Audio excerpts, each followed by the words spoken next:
4-day sale. Get select clearance suits for $149.99. Plus, buy one, get one free on almost everything else in the store. Confidence sold here. Only at Men's Warehouse. You get sick, you can't breathe through your nose. Suddenly, you're a mouth breather. Well, put on a Breathe Right strip and instantly open your nose up to 38% more than cold medicines alone, so you can breathe and sleep. Shut your mouth and sleep right. Breathe Right. The Good Stuff. Brought to you by Breathe Right. Breathe better, sleep better. Tonight.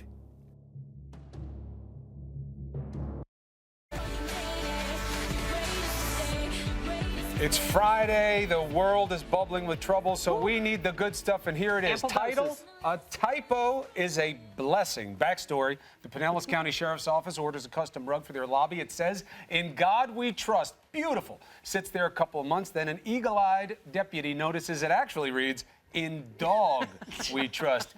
Whoopsie, that's $500 of good old government money down the draino, right? Incorrecto. The sheriff's office promises it will not sweep the error under the rug, as it were, decides to auction off the corrupt carpeting for a local animal rescue charity. Take a listen. How about that? And whoever the high bidder is will get this rug that is definitely one of a kind. I can tell you that there has never been and will never be a rug like that again. As most auctions do, you go to the highest bidder. Sheriff says that bid's really high. Interest from around the world. Bidding right now over $2,000, rising all the time. Why? People love their pets. They sure do. Why. I am a little concerned that it would cost $500 originally for the mat. Can you get it for $20? Pretty Yeah, big right? rug. I agree. And it was a tight twill there. It will go to a dog lover who will give it a good home. Talk about making lemonade out of lemons. Yeah, there you go. A lot of news on this Friday. Let's get you to the newsroom with Miss Carol Costello, Friday. in whom we trust. Have a great That's true. weekend. I like that. Have a great weekend. Thank you so much. Newsroom starts now. Thank you, ladies.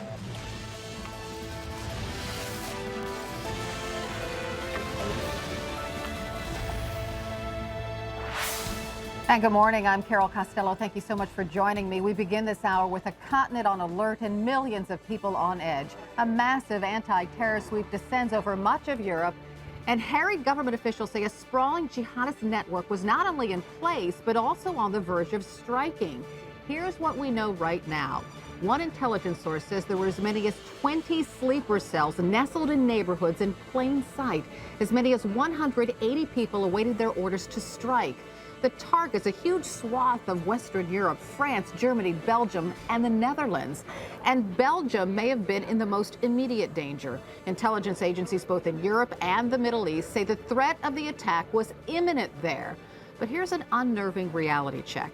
The latest official reports show fewer than 24 people have been taken off the streets. That leaves well over 100 sleeper agents still on the loose. Also breaking overnight, 400 American troops will be deployed to Syria to train moderate rebels. That's expected to begin in a few months. That's on top of the 3,000 troops already authorized to be dispatched to neighboring Iraq. I'm going to have much more on this in just a moment, but first we want to seize on a rare opportunity. Right now, CNN is the only major news network in Yemen, the terrorist hotbed just south of Saudi Arabia. That's where the killers in last week's magazine attack, Sharif and Syed Kouachi, received their orders to launch the terror strike. But did they actually meet with the mastermind of that massacre? U.S.-born cleric Anwar al-Awlaki, CNN's Nick Payton-Walsh, is in Yemen. What is key is for French investigators to swiftly establish the links in reality between here, Yemen, and those attacks in France. Al-Qaeda in the Arabian Peninsula's 11-minute statement suggests that a US citizen killed in 2011 by a US drone strike, Anwar al-Awlaki, was in fact operationally running that attack that they call the Blessed Battle of Paris in their own sick terminology. What is vital for French investigators to work out if after that 2011 death there were continued conversations or resources passed from here, Yemen, to the Kouachi brothers. We know that potentially one of them came here as early as 2009 and maybe Sharif potentially travelling under his older brother Saeed's passport, came here in 2011 and may have returned to France with tens of thousands of dollars. That's vital information because there are these other cells around Europe. Do they have links to the Al-Qaeda hotbed here of Yemen? Very keen to put its branding on what it calls, I say, the Blessed Battle of Paris, troublingly. And of course now a quiet day after Friday prayer here in the capital, Sana'a, but much anger on the streets at the image of the Prophet Muhammad, offensive to so many Muslims, being published again in the Charlie Hebdo satirical magazine in its latest issue. The government angry at what it considers Yemen being scapegoated, but in truth, this is a failed or failing state. A lot of questions still to be answered by Yemen. When did the Kouchi brothers come here? Where did they train? Who did they get resources from? Did they get commands from Yemen to launch their attacks? A lot of answers still to come from here. Carol? All right, Nick Payton-Walsh reporting live from Yemen. Now let's turn our focus to that massive anti-terror sweep in Europe and all the information that's been streaming out over the last several hours. CNN senior international correspondent Frederick Pleiken is in Brussels, Belgium, to break it down for us. Hi, Fred. Hi, Carol. And Brussels and Belgium, of course, is one of the places where authorities here say a terror attack might very well have been imminent. They say it might not have even been a matter of days. It might, in fact, have only been a matter of hours. And that's why they had these massive anti-terror operations, which happened here last night, the most violent of which happened in a town called Verviers, which is about 40 miles outside of the capital of Brussels. What happened was that police squads went into a house there. They were immediately apparently met by gunfire. A gun battle went on for about, I would say, about 10 minutes. And then afterwards, two of the people inside that house, two of the supposed jihadists, were killed. Another one managed to get out of the house. He was wounded, but was then taken into custody. But again, that was not the only terror raids. There were terror raids at 12 sites across this country, and the police here is saying they believe the targets were law enforcement officials, most probably police, because inside some of the places that they raided, they found AK-47s, they found handguns, they found communications equipment, but they also found police uniforms, and they say they believe that these people wanted to kill police officers both on the streets as well as in police stations. And Belgium, Carol, is reacting. They are going to put troops on standby to be ready to secure sites. Also, Jewish schools were closed today, and police officers, of course, are being ordered to be extra vigilant. Understand that. Frederick Pleiken reporting live for us from Belgium. Thanks so much. As I've said, fears of an imminent terrorist attack sparked the raids in Belgium, but the threat isn't over. A Western intelligence source tells CNN up to 180 people could be involved in some 20 terror cells ready to strike several countries. Belgian officials acknowledged their goal was not only to disrupt one of those cells, but also the network behind it. And in an interview this morning, CNN national security analyst Juliet Kayyem offered insight into the strategy behind the raids and why the timing was so critical. What imminent means in this instance is that the moment that it could have been disruption, the window was closing. And so you go in as law enforcement, as counterterrorism officials, and you shut it down. And what was amazing about last night is how simultaneous the attacks were in different places. That takes a lot of coordination and planning. Yes, how the raids were just consistent and at the same time, because if they had been missed, if things had been off key or off timing, one of the cells, two of the cells, 10 people could have gone into hiding. So let's talk more about this with CNN Global Affairs analyst Bobby Ghosh. The suspects in these latest anti-terror raids appear to be part of a larger network, Bobby. First of all, welcome. Thank you. So these sleeper cells, it's part of a larger network. That's much different from the lone wolves attacks we've been hearing about. Has something changed? Well, yes, what changed is Syria. We've been worrying about this now for several years, since ISIS began to rise in Syria and then subsequently in Iraq, that all these young European men going over there, learning how to fight, getting some experience in fighting, becoming thoroughly immersed in this perverse ideology, and then coming back home, bringing with them a desire to do harm. The fact that there are many cells is not entirely surprising. The nature of cells vary. No two cells are necessarily alike. Not all cells are equally dangerous, for instance. But their presence is something that we should be alarmed about.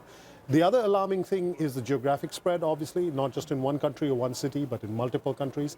And finally, the range of different targets. The Kouachi brothers went after Charlie Hebdo, a very specific target. Ahmed Coulibaly goes after a policeman in the street, a Jewish kosher deli or market, and then these guys are looking to attack law enforcement. So, which means that it's hard to put a pattern to what it is they want to attack, and therefore law enforcement agencies have to work extra hard to defend not just one type of target, but all kinds of target. And that takes a lot of resources, a lot of men, a lot of policemen and women, a lot of spying and some equipment. money, too. So where do these money. direct orders come from? You know, people are saying, well, yeah, they came from Al-Qaeda in Yemen, but, you know, the brothers who attacked the magazine in Paris, their plane was 3 years in the making, and they say their planes came from Anwar al-Awlaki, who's been dead for a few years. So is it really possible that Al-Qaeda in Yemen planned this and like sent these troops out to different countries in Europe? It's unlikely that they would have planned it to the detail, to a level of detail that we've seen. More likely they would say, we want you to attack this target, figure out how to do it, here's the training, here's the money, and that's crucial. And we'll learn more as the French authorities go into Yemen and begin to extract information. We've known for years that this particular magazine, Charlie Hebdo, has been on Al-Qaeda in the Arabian Peninsula's target. The editor-in-chief that was assassinated, one of the men who was murdered, had been on their most wanted list. So it's been known for years that they wanted to do damage to this magazine. It's possible that the Kouachi brothers were told that's going to be your #1 priority, but I suspect they would also be told, you figure out the best timing, then maybe there's coordination after that.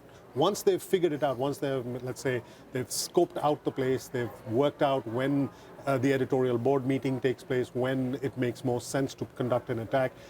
The question is, do they then go back to AQAP and say, hey, this is the plan we have, we've worked out.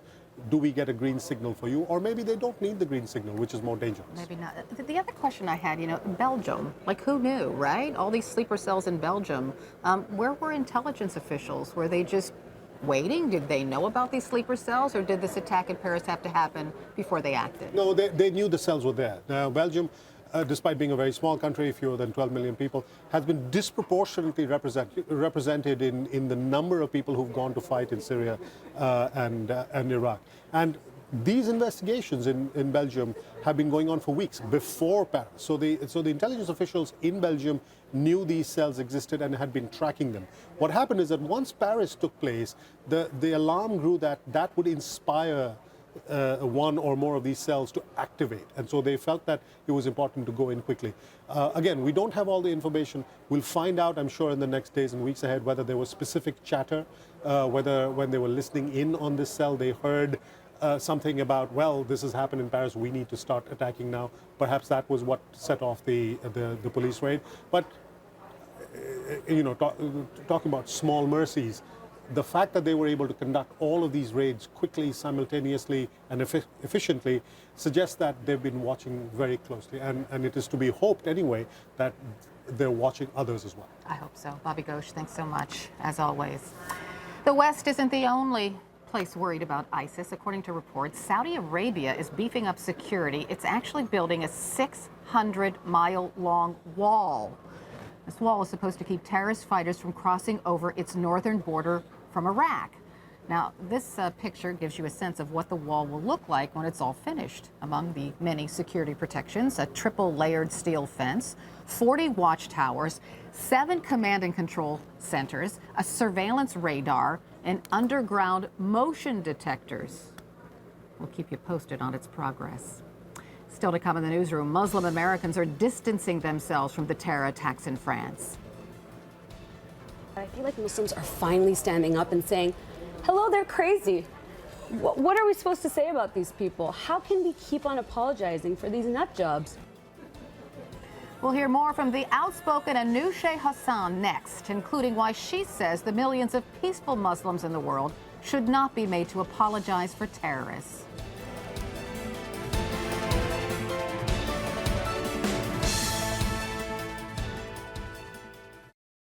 Are you single? I am single. How do you meet women usually? Through friends, at parties. And how have those been working for you? Still single. Are you on Match? I'm not on Match. Let me show you the app. So check out the profile. So read a little bit more about her. Dog lover, see that right there? Boom. Well-traveled. Boom. She's really cute. I like this girl. Can I just send her a message from your phone? You gotta get on Match, right? All right, I'm gonna get on Match, definitely. Match. Start for free today. Hello, my name is Paddington. This winter.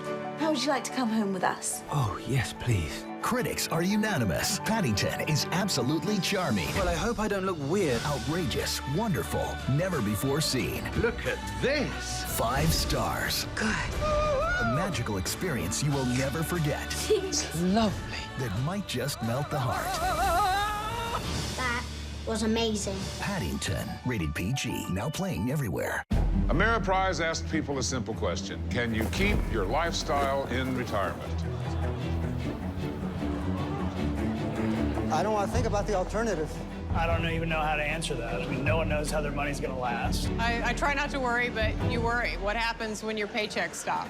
Because everyone has retirement questions, Ameriprise created the exclusive Confident Retirement approach to get the real answers you need. Start building your confident retirement today. Every day, Fast Signs helps businesses with their visual communications. We ask the right questions, recommend smart solutions, and help you build your business. We're innovators, planners, and designers, and we're more than ready to help. To request a consultation, visit fastsigns.com. I smoked a lot and quit a lot, but ended up nowhere. Now I use this. The Nicoderm CQ patch with unique extended release technology helps prevent the urge to smoke all day. I want this time to be my last time. That's why I choose Nicoderm CQ. I've been called a control freak. I like to think of myself as more of a control enthusiast.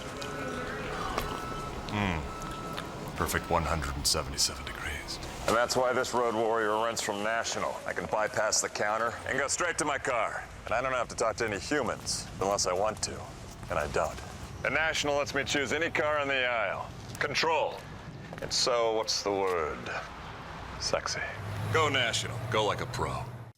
Hi, I'm Morgan Spurlock, and a new season of Inside Man on CNN is coming. And we've been investigating all kinds of things like Bitcoin, medical tourism, the future of trash, and robots. Morgan Spurlock, Inside Man. New season premieres Thursday night at 9 on CNN. A call to prayer. Some might say that's what we need right now, unless it's a Muslim call to prayer. Duke University has decided to cancel plans to allow Muslim students to chant the Adhan from the university bell tower. It would have sounded like this.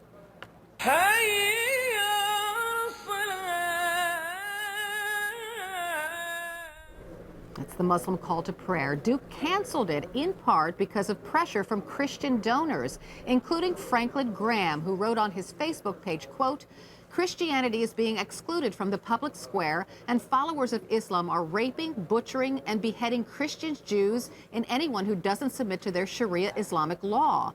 I call on the donors and alumni to withhold their support from Duke until this policy is reversed.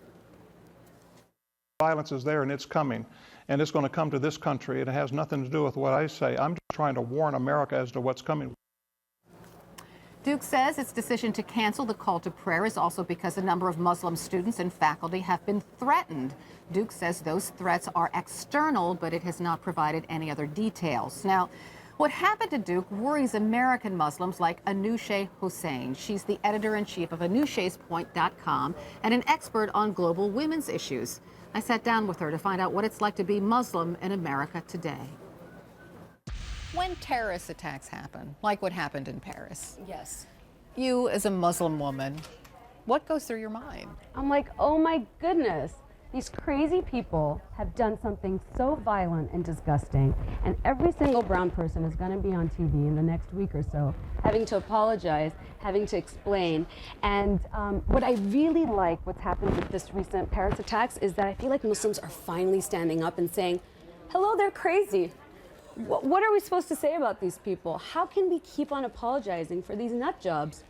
And finally kind of flipping the narrative and being like, white people never have to do this. Christian people never apologize for KKK, the abortion clinic bombings, I mean, the mass shootings, nothing. So I feel like we're kind of, there's 1.7 billion Muslims in the world. So, I mean, just look at me. I have no idea how we're supposed to respond. I think it's great that everyone is you know, uniting. Everyone's saying that, you know, we are all Charlie. But at the same time, it's like, what about Ahmed? What about the man who died at the kosher grocery store trying to defend, you know, the hostages? And he saved so many hostages' lives. I do want to say that I think that Muslims are terrorists' kind of greatest hostages. We are actually held hostage by them. We have to explain their actions. We have to go through increased security. We have to really pay the racial ramifications of their actions. So do people ask you inappropriate questions at times when these things occur? All the time. Like what? I mean, why do you hate us so much? Why are you a Muslim? Why would you be a part of a religion that hates women so much? And we're so lumped together. You know, I'm a Bangladeshi Muslim, born and raised there, and I'm married to an American who's Iranian. He's a Shia. I'm a Sunni. Our daughter is what we like to call a sushi. But at the same time, I mean, we get these questions, and it's like, should we condemn what happened? I mean, should we be responsible for explaining ISIS? I mean, well, that's what people say. Why aren't Muslims fair. more outspoken? We are so outspoken. We are so outspoken. Well, then they would say, then why aren't we hearing you? Because I don't think the media wants to hear it. It's not a sexy message. I mean, Hezbollah, the leader of Hezbollah, like the greatest extremist ever, condemned these attacks.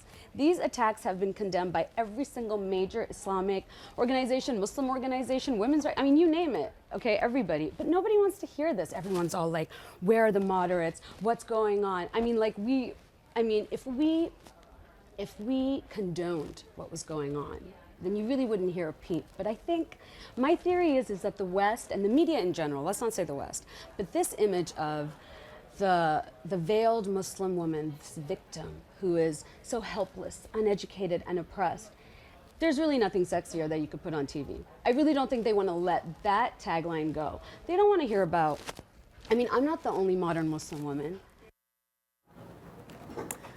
You'll hear more from Anousheh Hassan in our next hour, including why she says Muslim mothers are the first line of defense when it comes to stopping terrorism. She really offered some fascinating ideas and insights. Also to come on the newsroom, a renewed pledge to fight terrorism as John Kerry heads to France while UK Prime Minister David Cameron visits Washington. A live report from the White House next.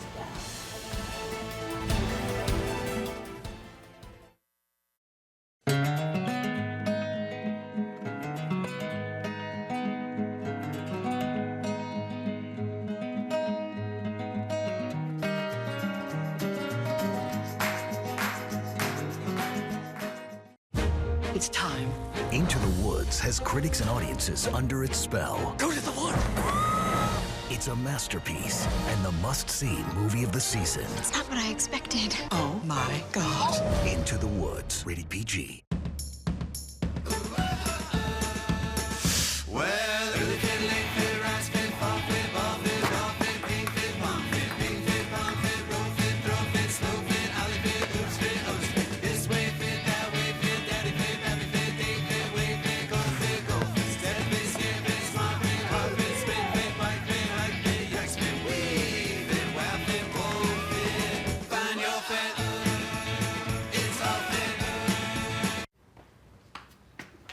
Is the path less resistance for the market up? Stay tuned. This strategy outperformed in the short term. Can your portfolio keep up with the changing Is that a bad thing? On the market, click here to read. Breaking news, the Fed... Section B1 you should know about your getting bonds. harder to come by. Yes, and no. Whichever way the market goes, strategic out.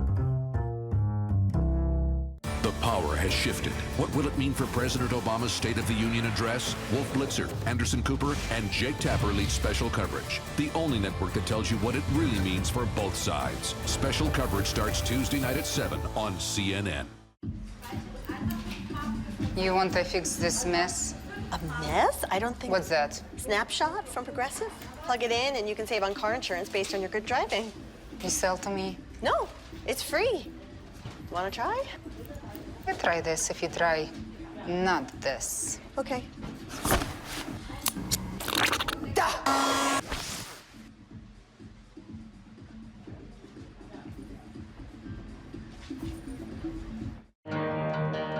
I believe that beauty is in the details. That's why my perfect home starts at JocelynMaine.com. With hand-picked collections of furniture and decor and sales up to 70% off, I always find something I love. I shop Joss & Main because finding the perfect piece makes our home feel a little more us. Visit now and become a member for free at jossandmain.com.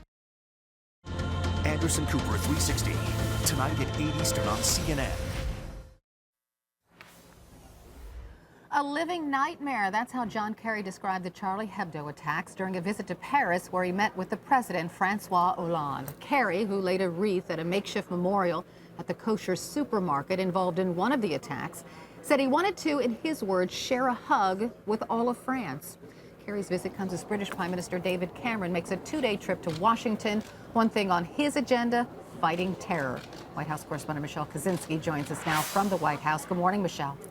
Hi, Carol. Right, we're seeing these allies in a show of unity, trying to be as strong as possible in their conveyance of that. And this meeting today between President Obama and David Cameron of the UK is going to be interesting. We know it's going to be far-reaching, with the most pressing issues of the day at the top of their agenda, of course. But what's been really publicized is that David Cameron wants things like Facebook and Snapchat and Twitter, other social media entities in the U.S. to be more open about sharing information with UK investigations. Encryption has been a big part of what he's concerned about, that they can't access that information. He's wanting some changes in that arena, but it's unclear that that's really ever going to happen. I mean, that's been a big battle within the U.S. too. And I would say that the FBI feels the same way. And they had an interesting quote this week saying, you know, why would you create a car trunk that can't ever be opened, even by law enforcement, or an apartment that nobody could ever access the lock if there was an investigation, especially an investigation into terror, since this is what everybody is banding together right now to try and prevent. The White House has been non-committal on this. They're not wanting to publicly take a side or say that, you know, the Googles and Snapchats need to be more compliant in this. What they said is that privacy is a big concern, so is stopping terror, and that everybody needs to work together and strike a balance. So that's where it stands. And we're waiting for them to take questions later, because you know they're going to be pressed, and pressed hard on this, Carol. Oh, absolutely. We're going to talk more about this subject in the 10 a.m. Eastern hour of Newsroom. So thank you very much, Michelle Kaczynski, reporting live from the White House. It's being called a cyber jihad, a massive wave of hack attacks across France. In all, 19,000 websites targeted, and investigators have traced much of the work to Islamic hacker groups. CNN's Samuel Burke is here to talk more about that. Yeah, the head of cyber defense for France says that this is an unprecedented surge in attacks against French websites, something they've never seen before, from military websites to civilian websites. This includes the websites of businesses, Carol, religious groups, city governments, universities, and they're being filled with pro-Islamic images and messages on these sites. Now, it's interesting, at the same time that these attacks are happening against French websites, seemingly from Islamic groups, at the same time, Anonymous launched their own campaign that they say would be a reprisal attack against jihadist websites for what happened in the Charlie Hebdo shootings. Just take a look at what they posted on YouTube. Attacking freedom of speech is attacking Anonymous. We will not permit it. Any organizations and enterprises linked to those terrorist attacks should expect a massive reaction from Anonymous. We are tracking you down. So, Carol, on the one hand, you have these jihadist groups or Islamic groups attacking French websites. On the other hand, you have Anonymous saying that they're going to be attacking jihadist websites, what they deem to be jihadist websites. And people said, oh, that's so great that they're going to go out and do that. But cybersecurity experts tell me that really that could just exacerbate the problem. And that may be exactly what we're seeing playing out. Why could it exacerbate the problem? Because you go after, let's say Anonymous goes after these jihadist groups, and then that just stirs it up, and then they go after these French websites, businesses, universities. And you have to understand that Anonymous is deciding who's a jihadist and who isn't. And do we trust these guys en masse to decide who the bad guys are, or should we trust in our governments to decide who they are? Well, is the government working on flooding jihadist websites with images of, I don't know, something not jihadist? Well, the government does work with these social media companies to try and bring these down. The social media companies keep their eyes on them to try and bring them down, maybe not fast enough. But again, who do you want more doing it, the government or these guys? And it can just exacerbate the problem and cause this cyber back and forth. And it's interesting. You see attacks play out on the streets now, in the streets of Paris, offline, and then you see online attacks. This happens Ukraine and Russia after the skirmishes there. You see this between Gaza and Israel. So first something happens online, and then this parallel type of attack is happening in the online world. Interesting. Samuel Burke, many thanks. I appreciate it. Still to come in the newsroom, fears of terrorism spike in Europe as police launch a sprawling sweep over several countries. Terror cells exposed, new concerns awakened. We'll have all the latest developments for you next. Earning unlimited cash back on purchases, that's a win.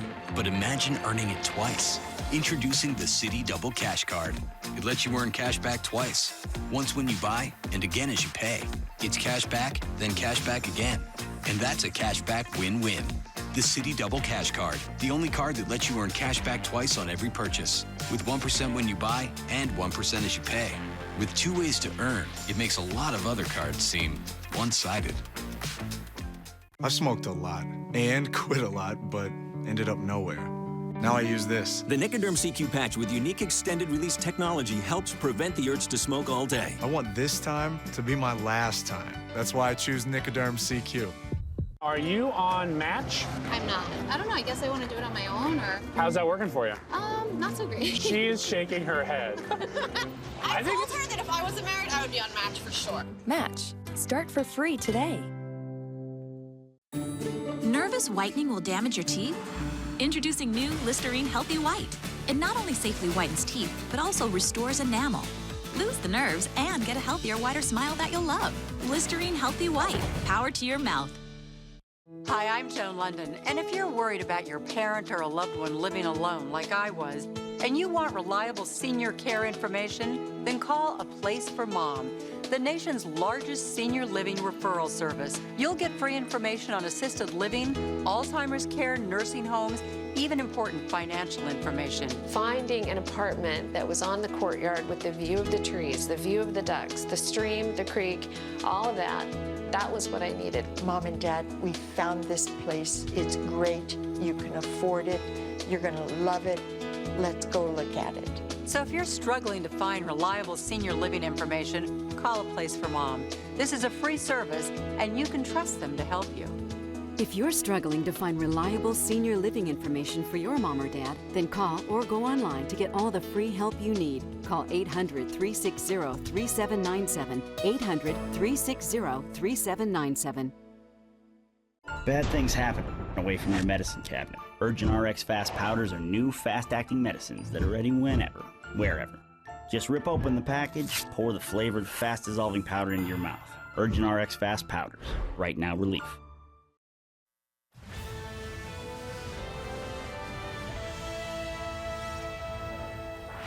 And good morning, I'm Carol Costello. Thank you so much for joining me. This morning, millions of Europeans are on edge. Anti-terror police have launched a sweeping series of raids, and the scope is staggering. Up to 20 terror cells revealed, with as many as 180 people. France, Germany, Belgium, and Holland are the reported targets. And in Belgium, the threat was described as imminent. We have a lot to cover, so let's break down what we know. Deborah Farrick joins me to do this, because this is a very wide-ranging investigation, and frankly, it's a little absolutely it's hard to understand. It is hard to understand, and you can't look at any of this in a vacuum. Look, what triggered some of what's going on right now, and what drew everybody's attention, is these attacks that happened in Paris. These brutal attacks. Information was developed as part of the investigations that all of a sudden were launched all across the Eastern European community.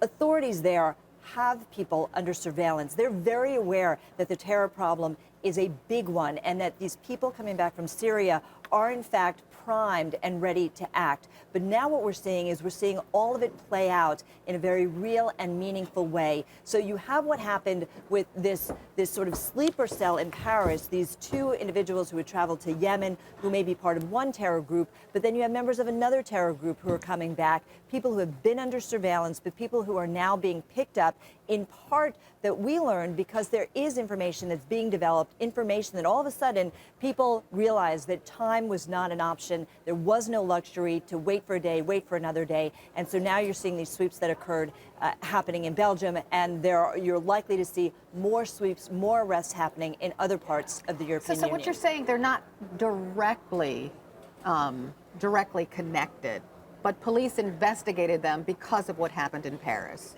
It's a similar theme. It's a similar theme. It's like listening to the same song, let's say. You may listen to one song here, one song here. It's all part of a radio station. You just may be getting different songs at different times. So you have to look at it within the larger context of what's going on to look at any of these attacks in any sort of a vacuum and say, well, this isn't related to this or this isn't related to this. There is a commonality.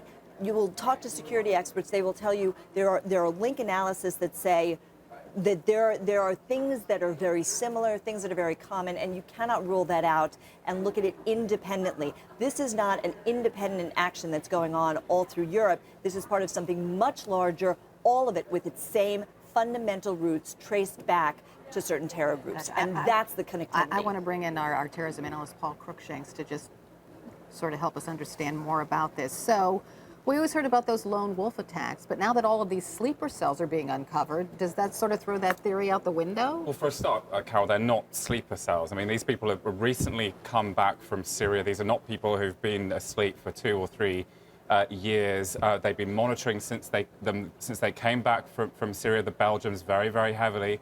And they had indications in recent days and in recent hours that there was an imminent major terrorist plot from this group in Belgium. Also, separately, there's wider concern across Europe that there could be other groups like this out there. But there's very concrete threat in Belgium, which they detected. They felt they had to move in. The question I have, Deborah, Belgium, who knew? Well, Belgium is also very strategic, and you have to remember, the borders are so, there really are no borders when you travel in that region. Belgium is significant because of the very fact that you've got so many people from elsewhere who are in that. You've got NATO, you've got the European headquarter, the European Union Commission headquartered there. So target, with respect to being a target, strategically, it is a very important location, and a lot of the folks from France, there's a direct route to Belgium, and so you see these countries that we think of them as being separate countries, but it's like, well, I'm going to go to Philadelphia, or I'm going to go to Boston, or it's very similar. They all have their own cultures, but right now they're part of one big thing. So it's a different way of looking at it. So obviously, authorities have been keeping an eye on these terrorists within Belgium and other European countries. So why haven't they done anything up until this point that we've heard of? Well, I mean, they're monitoring a lot of these people. More than 500 people believed to have come back from Syria. What European intelligence agencies are detecting now is that ISIS have started to direct and encourage these people to launch attacks. And that's an absolute game changer, because up till now, ISIS have not done that. The plots we've seen have not been ISIS-directed plots. There have been some ISIS veterans who've come back and launched attacks and plots, but intelligence agencies believe they were doing that on their own steam. But there seems to be a pivoting now from ISIS to putting more priority to launch attacks in the West, and that's because of these US airstrikes there and airstrikes from other countries. Belgium is involved in airstrikes in Iraq, and so the Belgians think that this was in retaliation for those Belgian airstrikes in Iraq from ISIS, that they got marching orders to go and launch it. That's what they're sort of discovering from all their investigations. But as they look at all these different cells and groups across Europe, they're trying to piece through what exactly their plans might be. They don't know for sure, so they can't move and make arrests till they have a better sense of And it's this. one of the, because you can't arrest somebody just because they went to Syria and came back, right? Well, that's exactly right. But the interesting thing is that when you look at what happened in Belgium also, we're getting it from a very good Western intelligence source that, in fact, when the Belgian arms dealer, who was connected to the Paris attack by dint of the fact he provided weapons, that man was questioned. Other information was developed. And so what we're seeing also is we're seeing people that are part of a logistical support network being picked up. They're not necessarily going after operational people. The ones that are really being picked up, which is what happened in the one where we saw 2 deaths last night, those were logistical support people. What do they provide? They provide guns. Where do you get guns? You get guns from an arms dealer. But additional information was developed by two men returning to Belgium from Syria. And again, there was enough corroborating information on certain names that the information, it's cumulative. And they really began to feel that the folks that they had, I don't even want to call them folks, the terrorists they had under investigation, under surveillance, as Paul has said, became even more important. You know, if you have somebody under surveillance and all of a sudden you find their name on a slip of paper, let's say in the car of a terrorist, all of a sudden that ratchets up the urgency immeasurably. So are these hundreds of people who've gone to Syria and have come back and are up to no good are in Europe? How many might be in the United States? Oh, they believe about a dozen have returned to the United States. So think about the difference in scale there. Hundreds back in Europe, a dozen back in the United States. There's no comparison of the threat. In fact, the biggest threat to the United States comes from these Europeans because they can get on a plane fairly easily. They just have to fill out an online form. Then they get an automatic visa. If they're not on a watch list, they can get over to the United States. Of course, many of them are on watch lists, and that's the best defense the United States have. But they think there are probably some they don't know about, and that's going to be a big concern because the United States is the biggest target here. But it seems that from what we're hearing from federal prosecutors this morning in Belgium, that these guys wanted to go after police stations, police officers there. They had a lot of weapons, AK-47s. They had explosives as well in this apartment. In this complex they were in. And they also had police uniforms, which is a very interesting detail. Why did they have police uniforms? Were they going to pretend to be police officers so they could go into a police station or get access to some other site in Belgium? That's being looked at very, very closely right now as well. And imagine symbolically if that were to happen, if you had one of these terrorists walking into a very sensitive, either a police station or the European headquarters and blowing themselves up. The sense of vulnerability would be incredible, that these people will get you in places that are technically protected. When you go after a police station, you are sending a very big message that the people who are supposed to be guarding everybody are as vulnerable as the people themselves. And so it's very powerful, and they know this, and they're very smart, and they're preparing for this, and it's very easy for them to move between countries. And so you're seeing a lot of crossover between people going from France to Belgium to Spain, as the Paris attackers did. Again, it's really scary. It's all one place. Deborah Farrick, Paul Cruikshank, thank you so much. I appreciate it. Still to come to the newsroom, American troops are heading to the Middle East, training Syrian rebels as they prepare to battle Assad's regime. Barbara Starr has the story this morning. Exactly what is next for U.S. troops in Syria? Stay with us.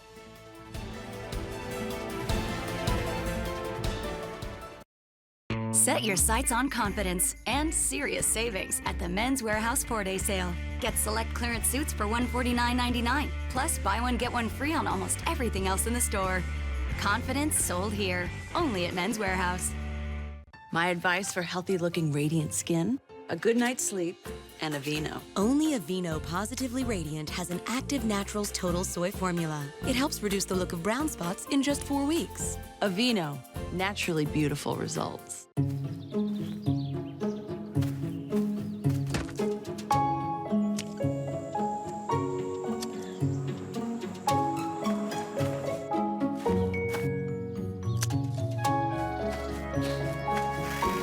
If there's a precise way to do something, Spider ETF investors will find it. Before investing, consider the fund's investment objectives, risks, charges, and expenses. Call 1-866-787-2257 for a prospectus containing this information. Read it carefully. Live from Ottawa with the very latest. This is the capital city. The nation is on edge. Serious questions are being asked, not just by the Prime Minister, but the Australian public. The country of France coming together. Here you have Boko Haram in Nigeria. We heard 4, possibly 5 large explosions. This is new video as he ran into Parliament. There was a man in northern Paris who saw these 2 alleged suspects. The militant group is believed to have strapped explosives to the chest of a 10-year-old girl. As the host of a popular home improvement show, I know a lot about finding a great contractor for home repairs and improvement projects. Now there's HomeAdvisor.com, a free service that matches your project to top local service professionals. We didn't have to do any work other than say what we needed. Just 1, 2, 3, I found my guy and everything was smooth. And it's always free to use. We've had nothing but fabulous every single time. Go to HomeAdvisor.com now to get started on your next project. Home Advisor. Everything for my home, everything for me. Wayfair, you've got just what I need. Even when I'm picky, you've got something that's right. And you organize me when I need things out of sight. Every room, ceiling to floor, you've got just what I need. Wayfair, you've got just what I need. Everything for my home, everything for me. 70% off and shipping was free. Everything home, all in one place. Shop today's sales at wayfair.com. Aaron Burnett out front, tonight at 7 Eastern on CNN.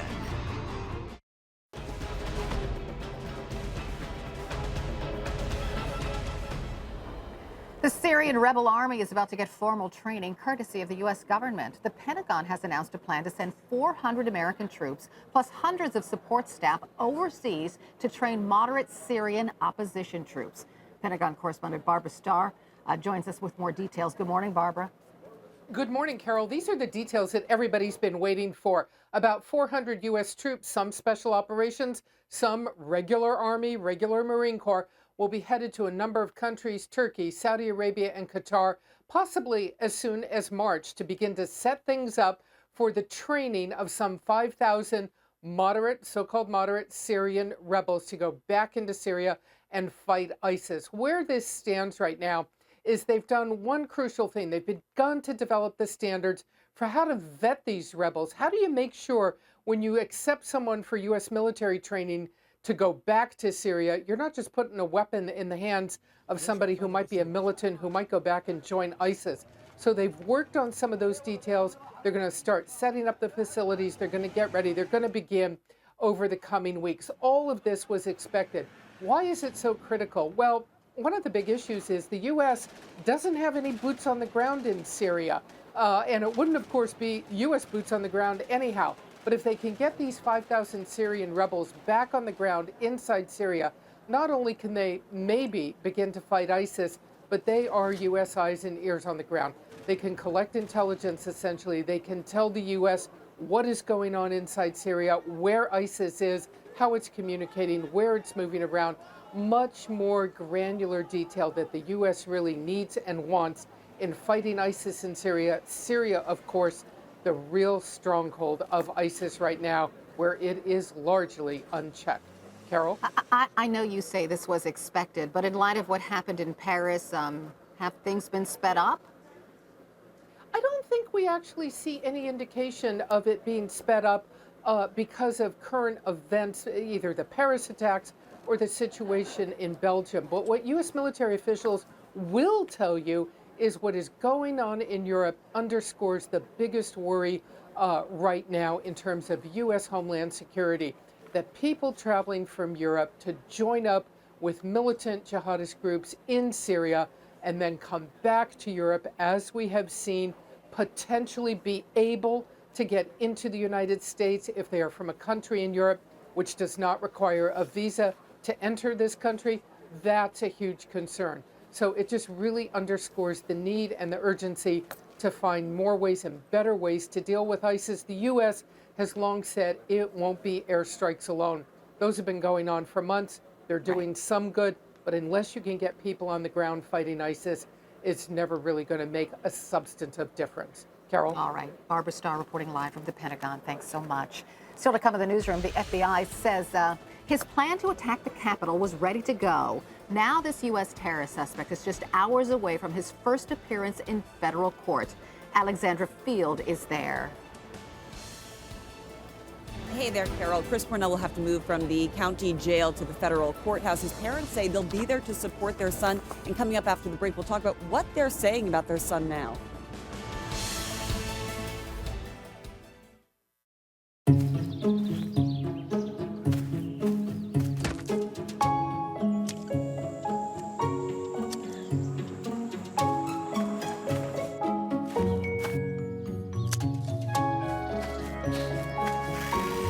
There's a precise way to do something. Spider ETF investors will find it. Before investing, consider the fund's investment objectives, risks, charges, and expenses. Call 1-866-787-2257 for a prospectus containing this information. Read it carefully. Think fixing your windshield is a big hassle? Not with SafeLight. This family needed their windshield replaced, but their daughter's heart was set on going to the zoo. So we said, if you need SafeLight to come to the zoo, we'll come to the zoo.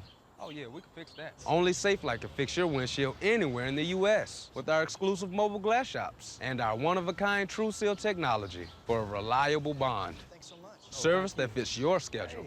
That's another SafeLight advantage. SafeLight Repair, SafeLight Replace.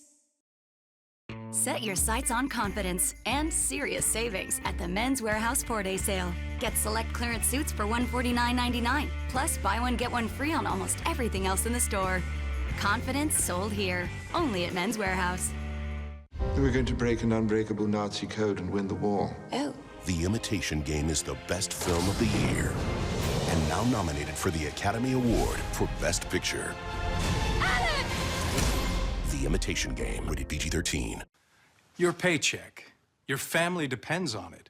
But if something happened to you, you need life insurance. And chances are SelectQuote can get it for you for under $1 a day. SelectQuote found Alec, 38, a $500,000 policy for under $21 a month. SelectQuote found Kenesha, 39, a $350,000 policy for under $14 a month. SelectQuote's secret? They impartially shop a select group of highly rated companies like these for your best rates. Give your family the security it needs at a price you can afford. Since 1985, SelectQuote has saved customers hundreds of dollars. Call SelectQuote now, 1-800-449-3800, or visit SelectQuote.com. Discover what over 1 million families now know. We shop, you save. Call now. New year? I don't know about you, but tonight, my mind. All right. New Spurlock. Bagmaster! The new season of Morgan Spurlock, Inside Man, starts Thursday night at 9 on CNN. In a matter of hours, Ohio terror suspect Christopher Lee Cornell will stand before a judge for the first time in federal court. The 20-year-old has been on the FBI's radar for months. Agents claim Cornell was writing alarming posts on social media about violent jihad. On Wednesday, he was arrested before his alleged plot could have been put into action. Now, cameras will not be allowed inside the Cincinnati courtroom this afternoon, but our Alexandra Field is nearby following the story for us. Tell us more, Alexandra. Hey there, Carol. He will be in front of a judge for this detention hearing. It will also be the first time that he sees his parents. They haven't been able to talk to him since he was arrested. These are devastated parents. They aren't denying the fact that their son bought some guns or some ammunition, but they do believe that he wasn't capable of pulling off any attack, and they feel the plans wouldn't have escalated if he hadn't have been coerced by an FBI informant. That's their take.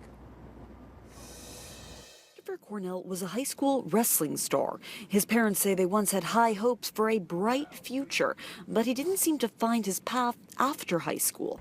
Breaks my heart. He had so much potential. He could have got a scholarship. Recently, there was reason to be hopeful again. He just became a happier person. And his attitude changed. He became a lot happier. He said that when he prayed, he felt calm and he felt at peace with himself and with God.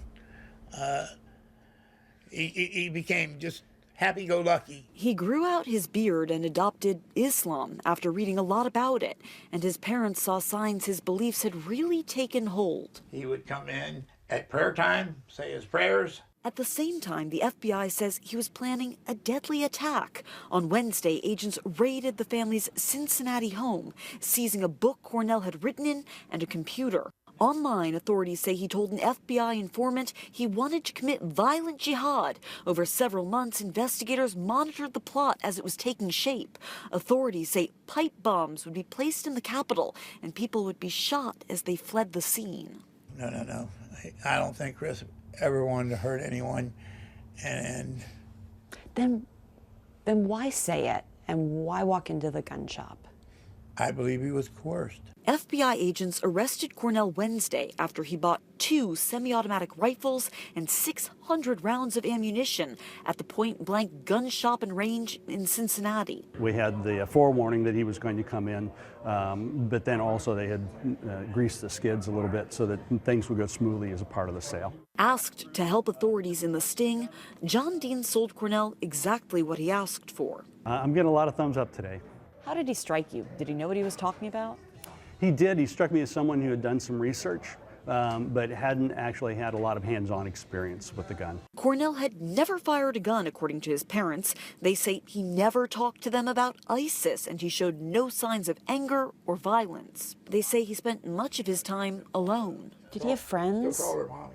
He had friends up until about a year ago, and I think when he grew his hair out, grew his beard. On the day of his arrest, Cornell left a note for his parents saying he was going to live with a friend who would get him some work. Their son, now behind bars, but his parents believe he'll come home one day. I feel that it wasn't him. It wasn't him. Chris, Cornell's parents say they're hoping to get an opportunity to talk to their son. They've got a lot of questions here, especially about where he would have gotten the money to purchase guns or ammunition. They say that he wouldn't have had it on his own. What we do know, Carol, is that later today a judge will address Chris Cornell. He'll be in court around 1:30 for that detention hearing, and he's set to return to court next week for the first pretrial hearing. All right, Alexandra Field reporting live near Cincinnati, Ohio this morning. Thank you. Still to come in the newsroom, as terror grips Europe, rising concerns over an illegal gun market in France. How banned weapons are getting into the country, known for having some of the strictest gun laws in the world.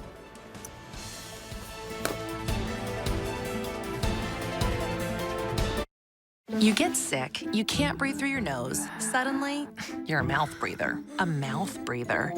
Well, put on a Breathe Right strip and shut your mouth.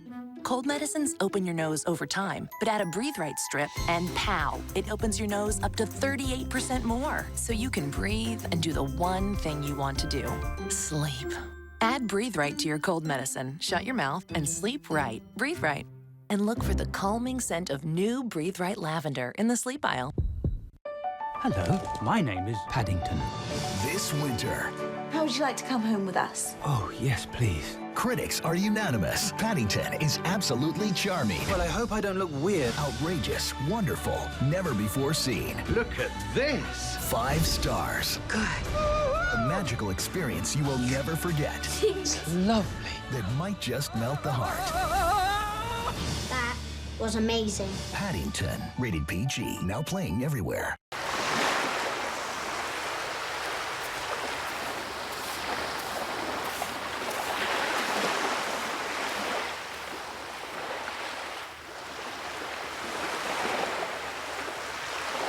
We've got a small business, and we needed a new website. I talked to a web design company, but they wanted to charge me a fortune. Then I heard about web.com. They said they would build me a custom website for free. We just thought, there's no way. Then I called them up. And then they built it for me. A custom website built free. Who would have thought? If you call the experts at web.com now, we'll build you a new custom website absolutely free. Then we'll list your website in hundreds of places online so new customers can easily find you.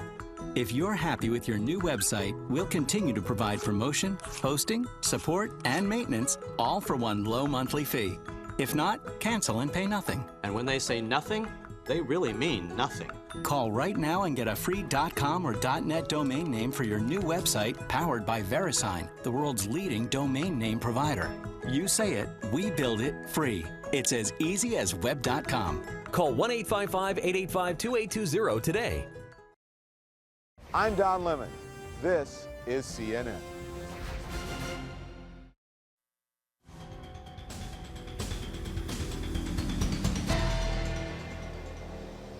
France is known for having some of the toughest gun laws in the world, but when the mass killers stormed Charlie Hebdo last week, their weapons of choice did not surprise French authorities. So where are all these guns coming from, and how did terrorists get a hold of them?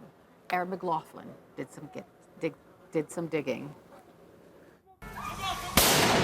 This is the footage that stunned a republic. After the massacre at Charlie Hebdo, one of the Kouachi brothers, dressed in black, shoots a police officer dead. One of 17 terror victims killed by guns experts say were most likely bought on the black market, even though France has some of the toughest gun laws in the world. How easy is it to get a gun in France? A matter of hours if you are unlucky, a matter of 30 minutes if you know where to go and when to go. Security analyst Xavier Raffaire says in the last 5 years, there's been an influx of illegal weapons into Europe. As a state, Libya was destroyed. And criminal networks got a hold of Gaddafi's weapons. Raffaire says everything from Kalashnikovs to RPGs have been smuggled through Europe's porous borders and are readily available to criminals and terrorists in France. But the average French citizen wanting to buy a legal weapon faces a very different reality. In France, it's not easy to legally buy a gun. You need a license, you have to pass an extensive background check, and even then you don't really own the weapon. You have to reapply for that license every 3 to 5 years. Gun shop owner Armory de la Bourse says even though more people are likely to want guns after the recent terror arrests, he believes the laws in France won't change. Because in France we think that if you have a problem, it's the job of the police to protect you, not yourself. Raffaire says he believes there are two realities in France, and the inability to reconcile them provoked the recent terror attacks. It's not by chance that this has happened. It has happened because there are two countries, on the same soil, and everybody in country number one, honest people, ignores what happens in this country number two. And it's what happens in country number two that analysts say concerns them most, especially considering how easy it is to purchase the tools of terror. Erin McLaughlin, CNN, Paris.